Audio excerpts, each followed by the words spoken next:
Escuela Bíblica a la luz de la palabra, escudriñando las Escrituras. Oh, cantadmelas otra vez, bellas palabras de vida. Hallo en ellas mi gozo y luz, bellas palabras de vida. Sí. Luz a las Naciones, canal cristiano de comunicación, presenta A la luz de la palabra, un estudio expositivo de la palabra de Dios, una presentación minuciosa de toda la Escritura, porque es inspirada por Dios y útil para enseñar, para redarguir, para corregir, para instruir en justicia, a fin de que el hombre de Dios sea perfecto, enteramente preparado para toda buena obra.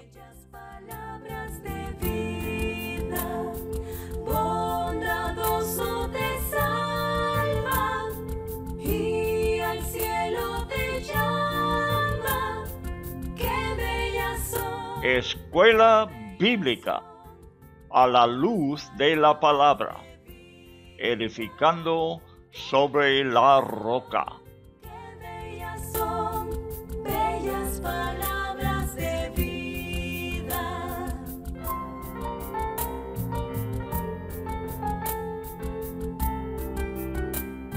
Libro del profeta Jeremías, por Loel Bruckner. El profeta de un Dios entristecido.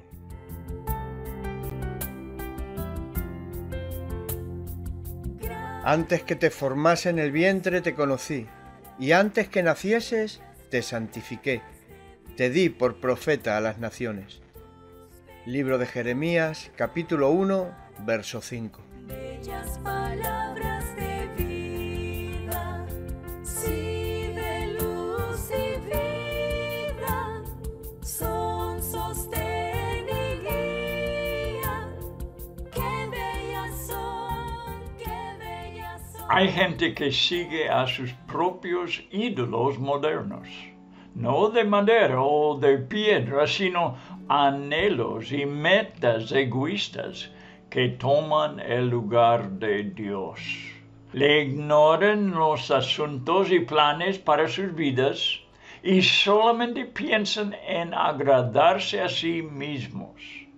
Caen en la rutina del trabajo, el entretenimiento, el alimento y el vestido y jamás abren sus Biblias para saber lo que el Señor les está diciendo. Cuando paran para orar y buscar su bendición o voluntad una sola vez en sus vidas, no solamente le ignoran, sino que también le niegan, adhiriéndose nostálgicamente a las teorías de los hombres y su ciencia. Ellos les claman, no hay creación, así que no hay creador. Vive tu vida como te guste. No existe ningún juez con quien tengas que arreglar cuentas. Eres el dueño de tu destino. Lo escuchan y lo creen. Los hombres se hunden más y más en la idolatría, hasta que sus crueles prácticas están totalmente controladas por demonios. Llegan a creer que el aborto es el remedio para los embarazos no esperados.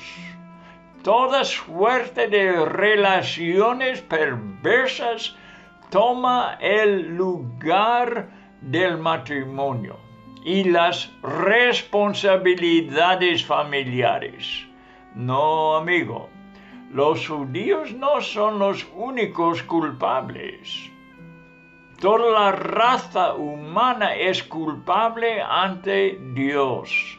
Todos enfrentarán su juicio y una sentencia de condenación infinita. Hemos estado estudiando de la idolatría de los judíos y cómo fueron castigados en el tiempo de Jeremías. Buenas tardes, amigos oyentes, bienvenidos a otro estudio de las Sagradas Escrituras. ¿Qué es un ídolo? La respuesta correcta y más sencilla es que un ídolo es una estatua o una imagen delante de la cual persona se inclina a adorar. Otra respuesta igual de correcta es que un ídolo es cualquier cosa que toma el lugar de Dios prácticamente en la vida de una persona. Esta definición abarca muchas cosas. Es lo que la persona sirve con el corazón, confiando en tal cosa, ingresando más tiempo y dinero que da a Dios. Alguien ha dicho que un ídolo es lo que uno teme, más que tema a Dios. Un buen ejemplo sería la vejez, que uno sirve toda la vida ahorrando dinero o posesiones para que tenga lo suficiente para no sufrir en sus últimos años. Tales prácticas son contra el mandamiento más importante de toda la Biblia. Amarás al Señor tu Dios con todo tu corazón, con toda tu alma y con toda tu mente y con todas tus fuerzas. Este es el principal mandamiento, declara el Señor en Marcos capítulo 12, versículo 30. El apóstol Pablo nos da su doctrina bíblica, que los ídolos son demonios. Citándole, dijo, antes digo que lo que los gentiles sacrifican a los demonios, los sacrifican y no a Dios. Y no quiero que vosotros os hagáis partícipes con los demonios. No podéis beber la copa del Señor y la copa de los demonios. No podéis participar de la mesa del Señor y de la mesa de los demonios. Citando el apóstol Pablo. Creo que es claro que por toda la Biblia nos enseña que la idolatría es diabólica. A través de los años, yo he llegado a aprender algo más. Y es que la idolatría es una falsificación o imitación de quién es Dios. Creo que todas estas que he mencionado son bíblicos, son verdades. El ser humano forma su propio Dios en sus pensamientos. Cristianos, entre comillas, hacen lo mismo con Cristo, formando un Cristo a su conveniencia. Toman algo del Cristo bíblico y añaden características compatibles a su manera de vivir y creencias según sus propias opiniones o quizás aún conformes a experiencias irreales e ilusorias que han experimentado. Esto también es bíblico porque Pablo escribe a los Gálatas de otro evangelio. Lo puedes hallar en Gálatas capítulo 1, versículos 6 hasta 8. Y escribió a los Corintios de otro Jesús. Segundo de Corintios capítulo 11, versículo 4. Véalo y verá cómo el apóstol reconoció que una persona que usa la palabra Jesús y aún lo predica, está hablando de otro personaje y no el Cristo de la Biblia. Jesús mismo dijo que falsos cristos se levantarían. Y no veo nada que los limiten a seres humanos proclamándose Cristo, sino que un espíritu falso puede engañar la mente y el corazón, diciéndoles que Él es Cristo, revelándose a ellos. Todos estos engaños resultan ser idolatría. Muy común en Israel en el Antiguo Testamento, y temo que también es común en la Iglesia. Quisiera hacer 3 aplicaciones de Jeremías 35, donde estamos en nuestro estudio sobre este gran libro. Estamos en Jeremías 35 y quiero, hacer 3 aplicaciones para el siglo XXI. Primeramente, como ya he intentado enseñar, que la triste historia del juicio del judío en el tiempo de Jeremías es solamente un ejemplo de cómo Dios juzgará toda la raza humana caída. Si pusiéramos a cualquier otra nación en lugar de Israel, o si combináramos naciones y razas, tendríamos los mismos resultados que estamos observando en Judá. Israel fue un pueblo en rebelión contra su Dios. Y hoy en día observamos al mundo entero amotinado en contra de su Creador. Bueno, este es en primer lugar. Ahora, en segundo lugar, quiero referirme a la sabiduría del pacto recabita que hallamos en capítulo 35. Por supuesto, veremos más allá de plantar viñas o sus costumbres de ellos. Plantar viñas, no podían plantarlos. No podían comer uvas o beber del fruto de la vid. El fundamento del pacto es una falta de apego al mundo presente. Quiero decir que su estilo de vida demuestra un principio divino, que todo lo que hay bajo el sol es vanidad, y ellos rehusaron echar raíces en la tierra. Los recabitas eran el ejemplo de un pueblo que responde al lema del libro de Salomón. Ojalá pudiera poner el libro de Eclesiastés delante de toda la raza humana para que lo contempla. El libro tiene argumentos irrefutables para esta época en que estamos nosotros existiendo. El autor del libro es un rey desencantado, que ha experimentado todo el placer, la sabiduría y el éxito de su día. Nada le satisfizo. El ámbito del libro es la vida bajo el sol, es decir, la vida sobre este planeta. No es sabio tomar el libro fuera de este ámbito y aplicarlo a algo más allá del sol, la vida que el Evangelio ofrece.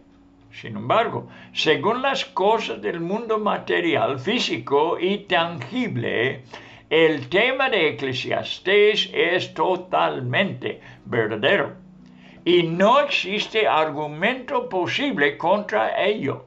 Al final, el mensaje del libro es: todo es vanidad.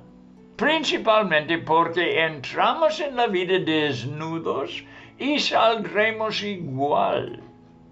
La mortaja no tiene bolsillos para guardar algo después de la muerte. Estoy rogando que cada creyente lea una y otra vez Eclesiastés. Necesitamos un recuerdo continuo de la vanidad de la vida bajo el sol, para que no nos olvidemos y vayamos a la deriva, entrando en la trampa infernal de su sistema. Al final, solamente ofrece un cementerio, donde todo cuerpo humano seguramente llegará. El porcentaje de probabilidad es del 100%. Todos lo experimentarán. Y por eso el apóstol en Colosenses 3:2 nos avisa, nos manda, poned la mira en las cosas de arriba, no en las de la tierra. Este es el consejo, con altísima sabiduría de la palabra de Dios. Por eso, el pacto de los recabitas fue sabio y benigno. En tercer lugar, la Escritura promete a los recabitas que serán bendecidos en su presencia, a pesar del destino del resto de la nación. Toda la palabra de Dios enseña un principio que sigue siendo la verdad. El verdadero cristianismo bíblico consiste en una pequeña minoría que anda en los caminos de la salvación, entre 8,000 millones de la población mundial. Jesús dijo que muchos entrarían en el camino ancho de la destrucción y pocos serían salvos, porque el camino a la vida es estrecho y dificultoso. Esto explicó Jesús en Mateo capítulo 7, versículos 13 y 14. Así que estamos hablando bíblicamente, totalmente bíblicamente. Además, si la comunidad de la iglesia a lo que tú existes es superficial y débil, si hay pocos miembros enamorados de Cristo, si no demanda una entrega total y no espera ningún movimiento del cielo, tal ambiente no debe calmar tu hambre y sed de justicia. Si niega un mover sobrenatural del Espíritu Santo en tiempos modernos, tú mismo, individualmente, puedes perseguir una obra espiritual, sobrenatural y celestial. Guarda cerca de tu corazón el juicio de Israel y la promesa de Dios a los recabitas en el tiempo de Jeremías. El principio permanece. Ahora quizás tendrás que leer de nuevo el estudio que hemos estado dando sobre Jeremías 35 para saber exactamente de lo que estoy hablando. Porque quizás no has escuchado o quizás se ha olvidado algo de los estudios que hemos tenido de los recabitas en capítulo 35 de Jeremías. Ahora tendremos que seguir adelante. En capítulo 36 vamos a ver que el libro de Jeremías que nosotros tenemos delante de nosotros es el segundo libro escrito por Jeremías. Y lo que vamos a ver en primer lugar aquí, en los primeros versículos, es que la palabra hablada no es suficiente. Hay que creer a la palabra escrita. Dios se ha preocupado en darnos una palabra escrita. Y es totalmente esencial que acudimos a esta palabra constantemente, leerlo diariamente. Personalmente le doy mi experiencia o mi práctica para un ejemplo, porque puede ser que alguna otra persona quisiera hacer lo que estoy haciendo para poder cumplir toda la Biblia en un año, menos que un año. Y el Nuevo Testamento 2 veces al año. Yo lo leo de esta forma. Empezando en el primer día de enero, leo 3 capítulos del Antiguo Testamento, sea de Génesis. Entonces paso al Nuevo Testamento, a los Evangelios e incluso el libro de los Hechos y leo un capítulo hasta terminar todos estos 5 libros. Entonces al mismo día leo el primer capítulo de Romanos para poder leer de las epístolas de Pablo y de los otros apóstoles, Santiago, Pedro, Juan, Judas también, y Apocalipsis. Así termino, leyendo solamente un capítulo de los Evangelios, un capítulo de las cartas.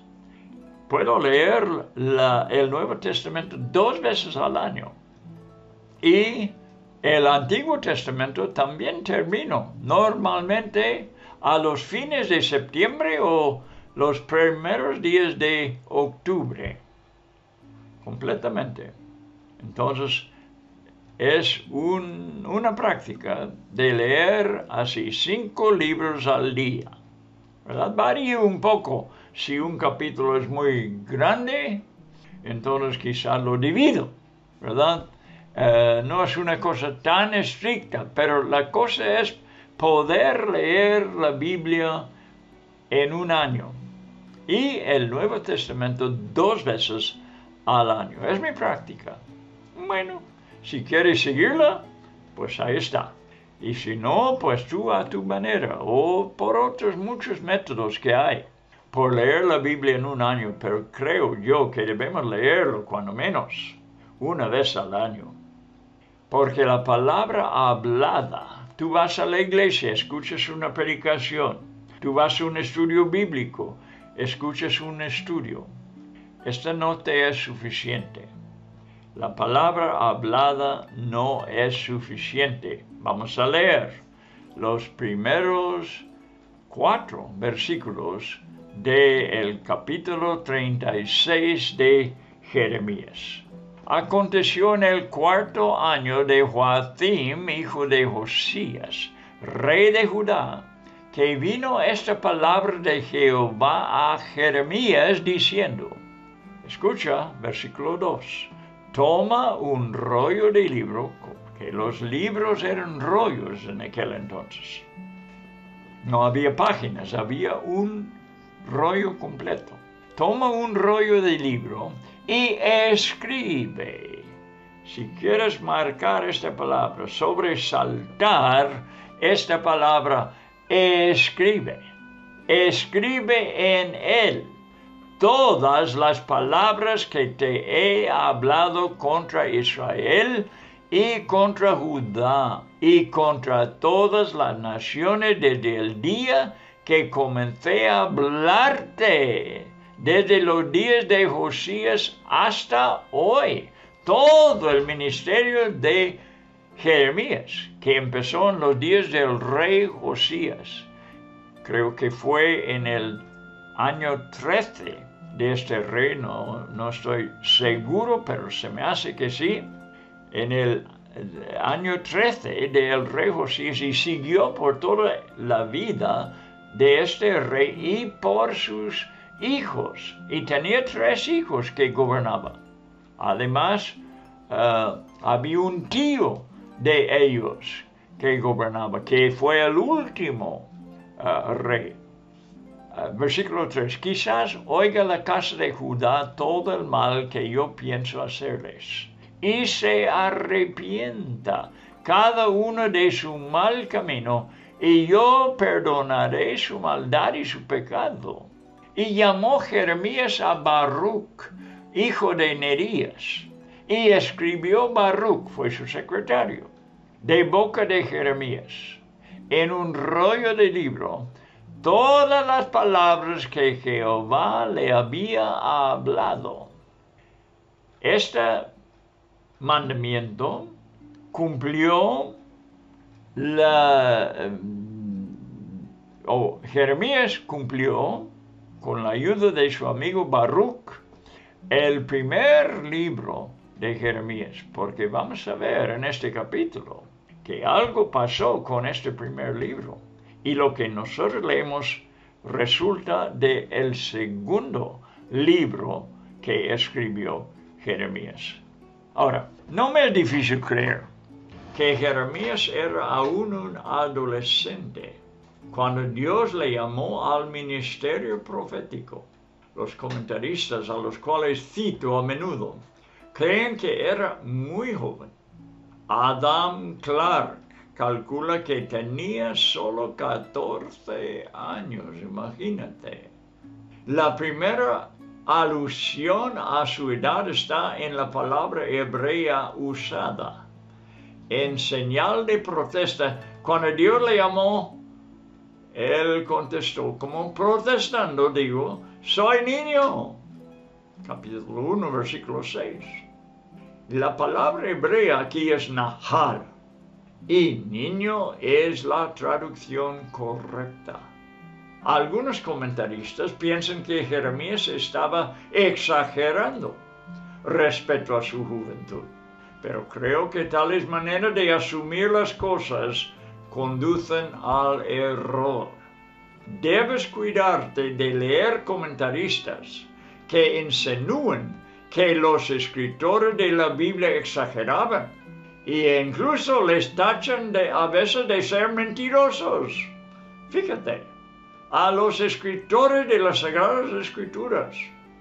Su ejemplo comprueba que hay mucha maldad mezclada con incredulidad.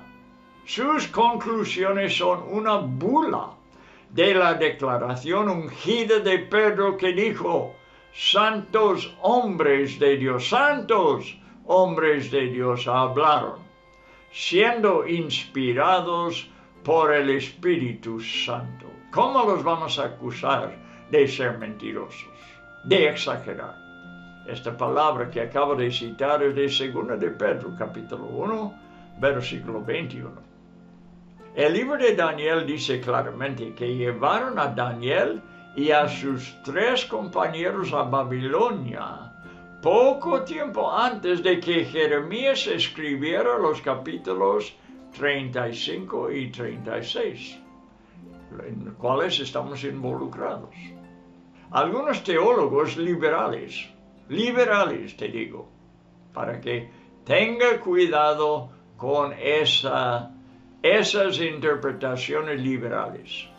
Y ellos enseñan que Daniel apareció en la historia mucho más tarde. Si fuera en el tiempo que ellos pretenden, sus profecías hubieran sido históricas y no futuras. No debe sorprendernos que Dios llamara a Jeremías y a otros siendo muy jóvenes. Samuel era un niño, ¿recuerda? Seguramente no tenía más de 12 años cuando Dios le dio un mensaje muy fuerte para Elí, el sacerdote, y sus hijos. David, el más joven de los 8 hijos de Isaí, tenía que ser adolescente cuando Samuel le ungió como rey. José tenía 17 años. Nos dice la Biblia esta edad, cuando llegó a Egipto como esclavo, y inmediatamente empezó a manifestarse la mano de Dios sobre él. Ya mencioné a Daniel y a sus 3 compañeros adolescentes también, y que fueron llevados a Babilonia. Dios también llamó a Isaías, Oseas y Zacarías cuando eran jóvenes. Vamos a considerar de nuevo el periodo del ministerio de Jeremías, que empezó en el año 13º. Bueno, si lo tenía correcto, cuando él empezó su ministerio en este año del reinado de Josías, el año 13º. Es interesante imaginar que Jeremías probablemente tuvo algo que ver en el asunto de que Josías empezase a buscar a Dios. Recordemos brevemente la niñez de Josías, cuando empezó a reinar con solo, ¿cuántos años? 8. El relato de 2 de Crónicas 34 nos informa que en el 8º año de su reinado, con 16 años, empezó a buscar al Señor. Y después de 12 años, reinando empezó sus reformas en Israel. El libro de la ley fue descubierto en el templo en el año 18 de su reinado, cuando el rey tenía 26 años. Ya había pasado 5 años desde que Dios llamó a Jeremías al ministerio profético. Un escriba, Safán, se lo leyó, produciendo gran temor en el rey, quien rasgó sus vestidos y lloró. Reinó durante 31 años y murió con 39. Las profecías de Jeremías continuaron durante los últimos 18 años de la vida del rey y seguramente tuvieron una tremenda influencia espiritual sobre Josías. Según de Crónicas 35:25, capítulo 35, versículo 25, segunda de Crónicas, nos dice que Jeremías lamentó su muerte. Vamos a continuar con el ministerio de Jeremías después de la muerte de Josías. El pueblo de Judá hizo rey a Joacaz, hijo de Josías, con 23 años. Solo había reinado 3 meses, cuando el faraón de Egipto le destronó y le reemplazó con su hermano mayor, Joacim. Su hermano, Joacim, hijo también de ¿quién? De Josías. Cuando tenía Joacim, 25 años, él reinó durante 11 años. Sigamos estudiando detalles durante el 4º y 5º año de su reinado aquí, en versículo 1 y versículo 9. Leeremos el primer versículo de capítulo 36. Aconteció en el 4º año de Joacim, hijo de Josías, rey de Judá, que vino esta palabra de Jehová a Jeremías. Ahora, en versículo 9 dice, aconteció en el año 5º. El libro, el primer versículo, habla del año 4º de Joacim. Aquí habla del año 5º de Joacim, hijo de Josías, rey de Judá, en el mes 9, que promulgaron ayuno en la presencia de Jehová, etc. Vamos a volver a ese estudio después. Pero es para marcar el tiempo. El libro empieza en el 4º año y acontece que en el 5º año y el 9º mes es cuando fue leído el libro por primera vez a los oídos de la población de Judá. Bien, sigamos estudiando detalles durante el 4º y 5º año. Es interesante observar que Josías ya tenía un hijo con solamente 14 años, después de 6 años reinando. Era habitual que los reyes se casaron muy jóvenes para levantar temprano un sucesor. Dios quiso más que solamente mensajes hablados por medio de Jeremías para Judá y Jerusalén. El Señor está añadiendo las profecías de Jeremías al canon de la escritura del Antiguo Testamento. Todo lo que Dios habló al profeta hasta este tiempo tenía que escribirlo en un libro. Este es el mandamiento que leímos al principio. Dios quería que la palabra que él habló a Jeremías fuese escrita. Estas palabras fueron conservadas y siguen existiendo después de la muerte de su escritor. De hecho, tenemos su palabra inspirada ante nosotros siglos más tarde. teniendo la responsabilidad de enseñarla y aprender de ella en el siglo XXI. Vemos versículo 2, dice, toma un rollo de libro y escribe en él todas las palabras que te he hablado contra Israel y contra Judá y contra todas las naciones, desde el día que comencé a hablarte, desde los días de Josías hasta hoy. Aprendemos que todo lo que Dios le dio, desde el reinado de Josías hasta el 5º año de Joacim, fue escrito 2 veces. Por supuesto, fue añadido mucho más hasta el final del reinado del rey Sedequías, el último rey. En el versículo 3 tenemos el propósito desde el corazón del Señor, por el cual Él dio su palabra y mandó que fuera escrito.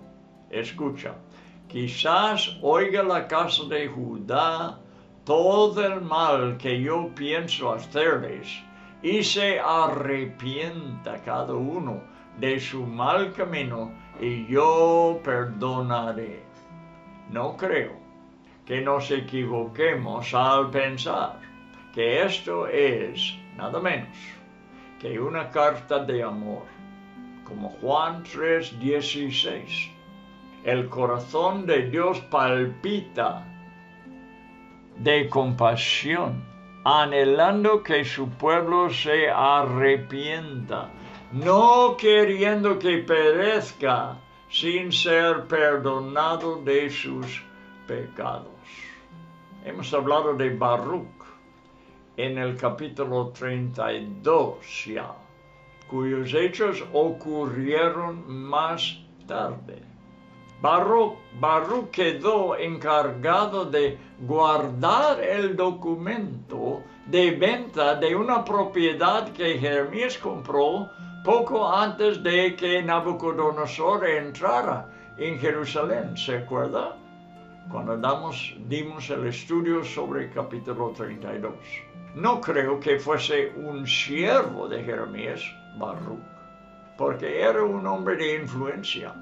Fíjate en el capítulo 43 y versículo 3, como habla de la influencia de Baruch. Vamos a leerlo. Jeremías 43, 3, la gente, los ciudadanos están hablando de Baruch y dicen, sino que Baruch, hijo de Nerías, te incita. ¿A quién? A Jeremías. Dice, pensaba que el Baruch era capaz de influenciar al profeta.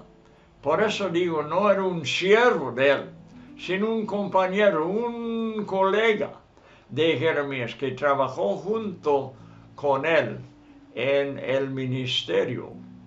Por una cosa que sabemos, él escribe, era su secretario, que escribe el libro. Quizás un hombre con una capacidad de escribir muy bien, un vocabulario muy bueno, que entendía muy bien la gramática. Un hombre capaz, pues, un compañero para Jeremías, muy fiel en toda su vida. Más bien parece haber una relación entre ellos, como la que hubo entre Pablo y Timoteo, un discípulo que ahora es compañero en los asuntos del Señor. Él es el escriba de Jeremías, así que escribió mientras Jeremías le dictaba. La obra tardó bastante tiempo, seguramente más de 9 meses, porque recuerda que empezó en el 4º año de Joacim. Ahora, pudiera ser el mes 11 y días, así que no podemos estimar aquí o calcular más que 9 meses, porque terminó de escribirlo en el 5º año el 9 mes, así que cuando menos 9 meses, puede ser un año, puede ser más que un año, hasta el mes noveno del 5º año. Vamos a seguir leyendo de hombres temerosos de Dios en el gobierno del malvado Joacim. Esto me anima, ver que aún en los días más malos, con el gobernante más mal que existió en Judá, hubo gente temerosos de Dios y algunos poderosos hombres también. Versículo 5. Después mandó Jeremías a Baruch diciendo: a mí se me ha prohibido entrar en la casa de Jehová. Entra tú pues, y lee de este rollo que escribiste de mi boca las palabras de Jehová a los oídos del pueblo, en la casa de Jehová, el día del ayuno, y las leerás también a oídos de todos los de Judá que vienen de sus ciudades.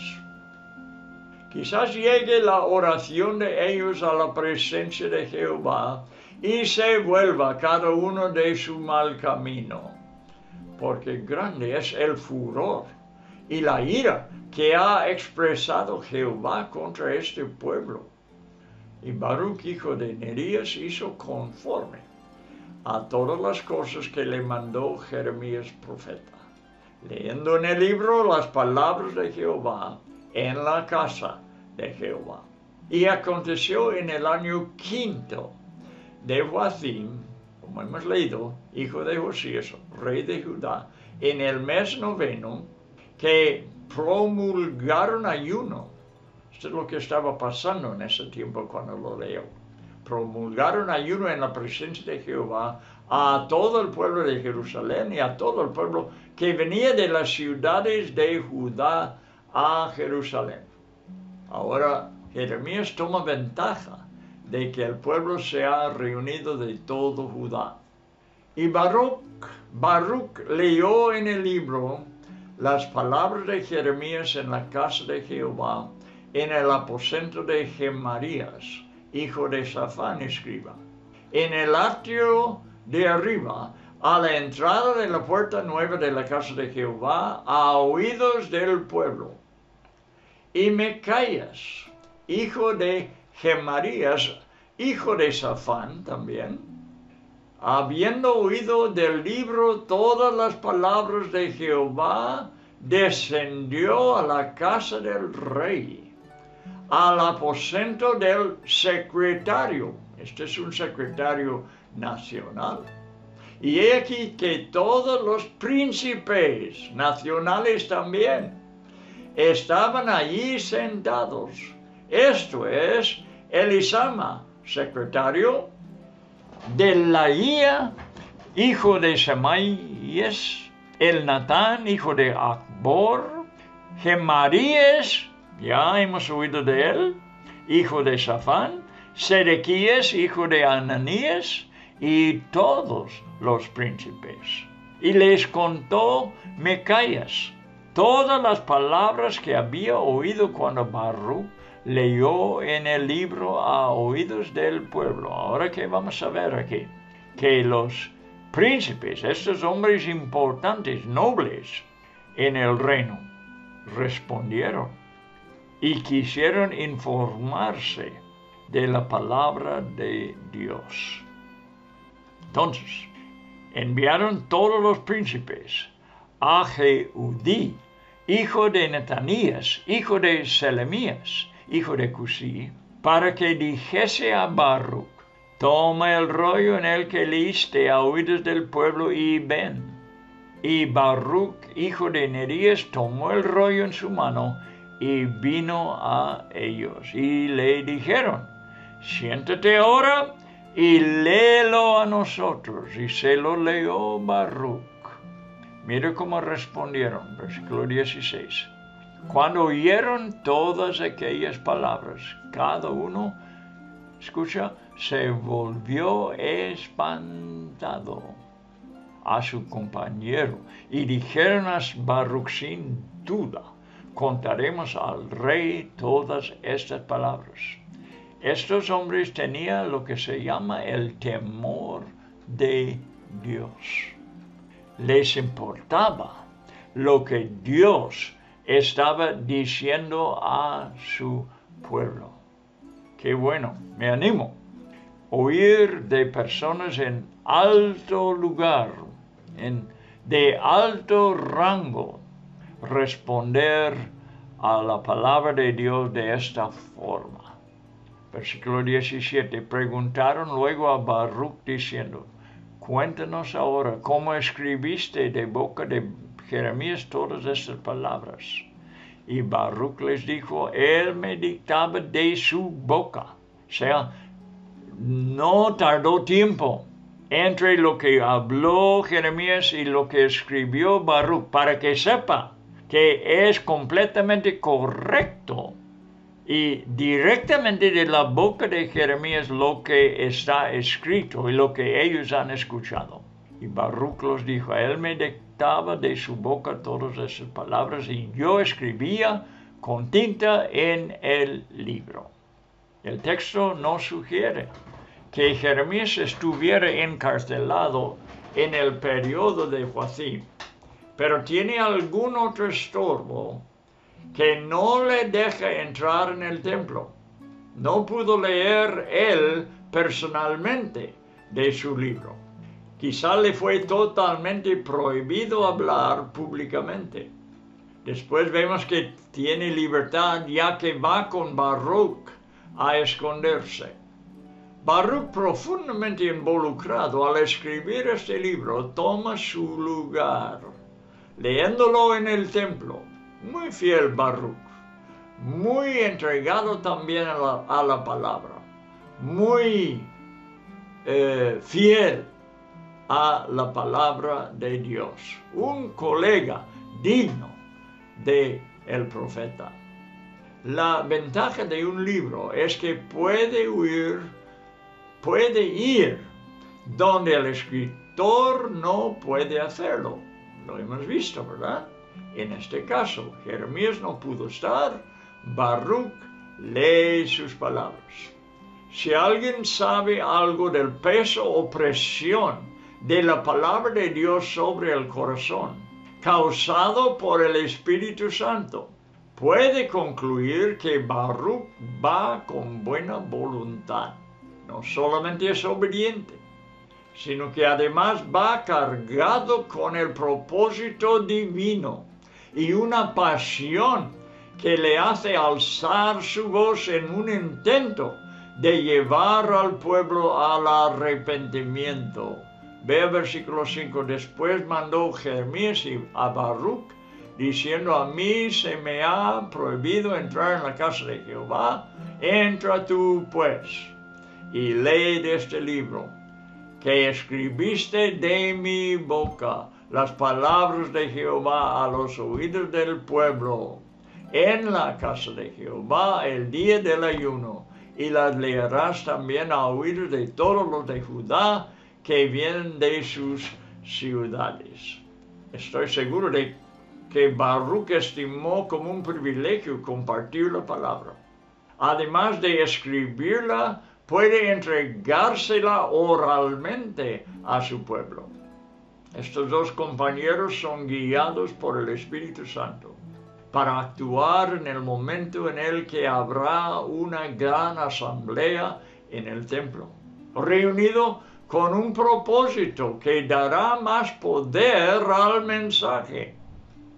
Es un día de ayuno, no solamente para Jerusalén, sino para todo Judá, y indica que la nación sintió su necesidad de Dios.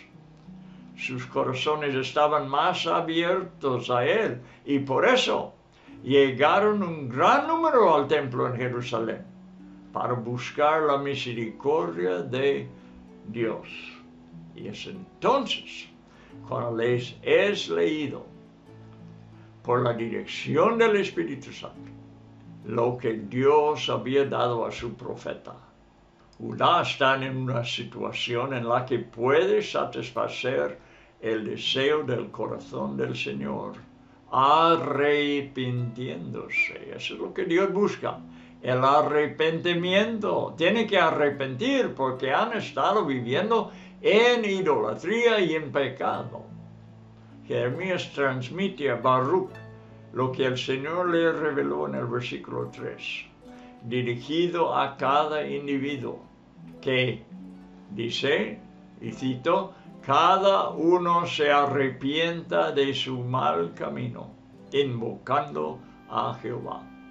En el versículo 7 aprendemos un principio del carácter divino, y es que el amor y preocupación que Dios tiene no están separados de su furor y ira, expresados en la palabra profética.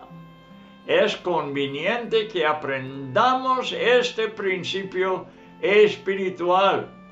Dios quiere, Dios ama a su pueblo, quiere que se arrepiente. Pero el versículo 7 nos dice que Él está airado. Quizás llegue la oración de ellos a la presencia de Jehová, versículo 7, y se vuelve. Esto se llama arrepentimiento. Se vuelva cada uno de su mal camino, porque grande es el furor y la ira que ha expresado Jehová contra este pueblo, al mismo tiempo que los ama y está buscando su arrepentimiento. Les está animando a arrepentirse porque Él tiene ira, tiene furor, y esto resultará en un juicio contra ellos. Pero mejor y antes, Dios quiere que se arrepiente. Es algo que tenemos que aprender. Dios, al mismo tiempo que ama, expresa su ira. Esto hallamos en toda la Biblia.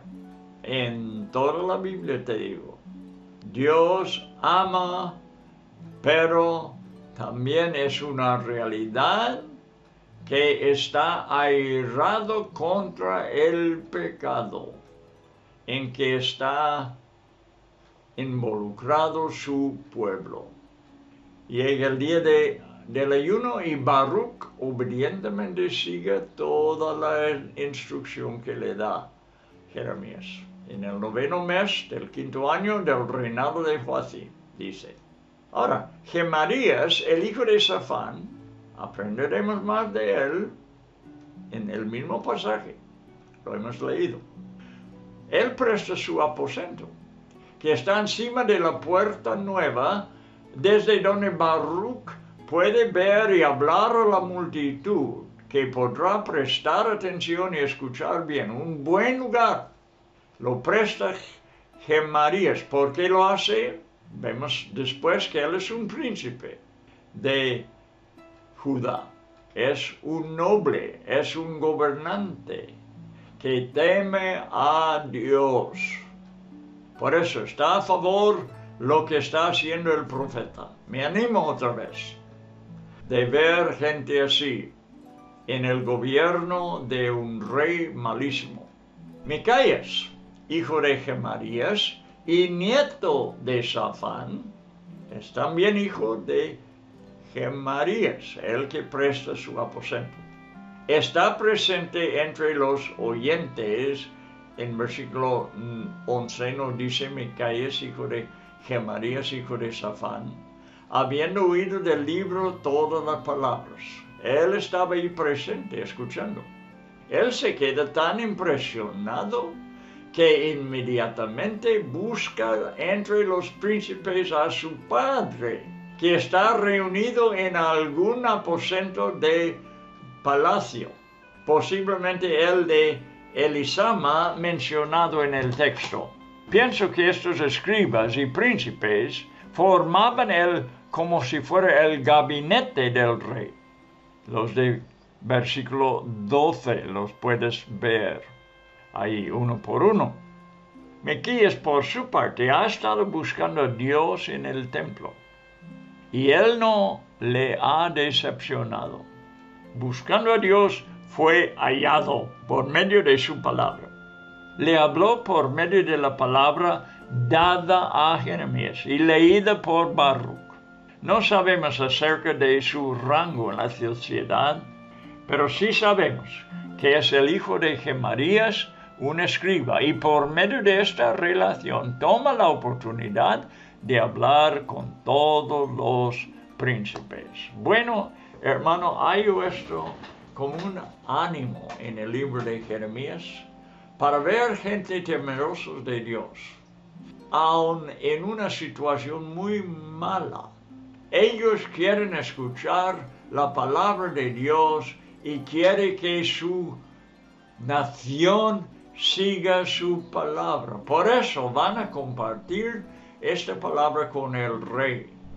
Pero veremos que es muy mal recibido por el rey. Bueno, esto tendremos que contar por la segunda vez y en eso hallaremos la respuesta a la situación en que lo que nosotros tenemos es el segundo libro escrito por Jeremías y Baruch, no el primero, porque vamos a leer lo que pasó con el primero en el siguiente estudio. Bueno, hasta entonces, que Dios bendiga a tu vida y que la palabra de Dios llegue a tu corazón como llegó al corazón de esos nobles en Judá, en Jerusalén. Que tengamos hambre y sed de justicia y así recibiremos la comida, la satisfacción de parte de Dios. Hasta la próxima vez.